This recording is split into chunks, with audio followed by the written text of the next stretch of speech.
the University of Michigan survey that came out today showing that people's inflation expectation over the next year is the highest since August 2008 and is starting to put a crimp in their spending behavior. What do you make of that?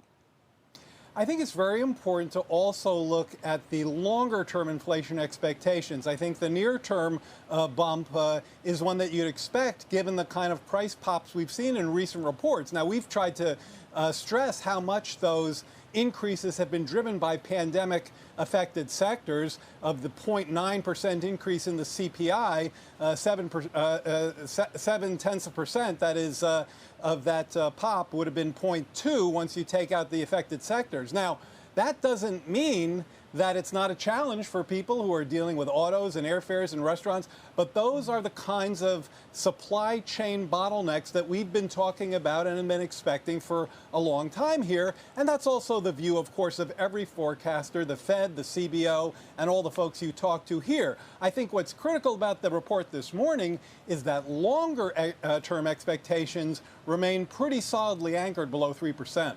That's true, and that has come down, and it still is below the highs that we've seen recently, the long-term expectations. However, there's nervousness. And how do you argue to even the White House that had former Treasury Secretary Larry Summers visit this week, this idea that this is transitory and that not only that, but that extra stimulus is important in order to get to the other hump to prevent stagflation from taking hold?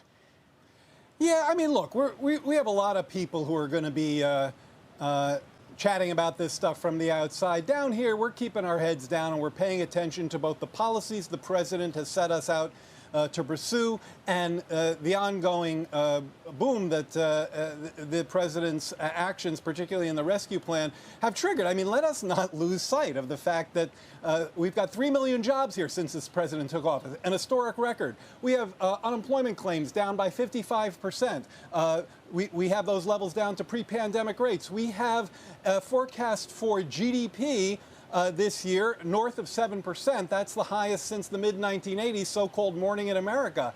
So, you know, we're focused on the economic boom. Now, when it comes to inflation, we're far from sitting on our hands there either. Obviously, the near-term response is the remit of the Federal Reserve. But we're trying to do a lot at the president's behest on the supply side when it comes to ports, when it comes to housing, when it comes to chips, when it comes to longer-term infrastructure investments in both the bipartisan plan and the Build Back Better plan to boost the economy's supply side, both on productivity and labor supply. That feeds directly into dampening pressures in the medium term on inflation. And I can take you through some of those. Housing, we have an elaborate set of housing policies designed to increase housing supply, and experts have looked at them and said that if we can legislate them, they're going to make a big difference in the medium and longer term.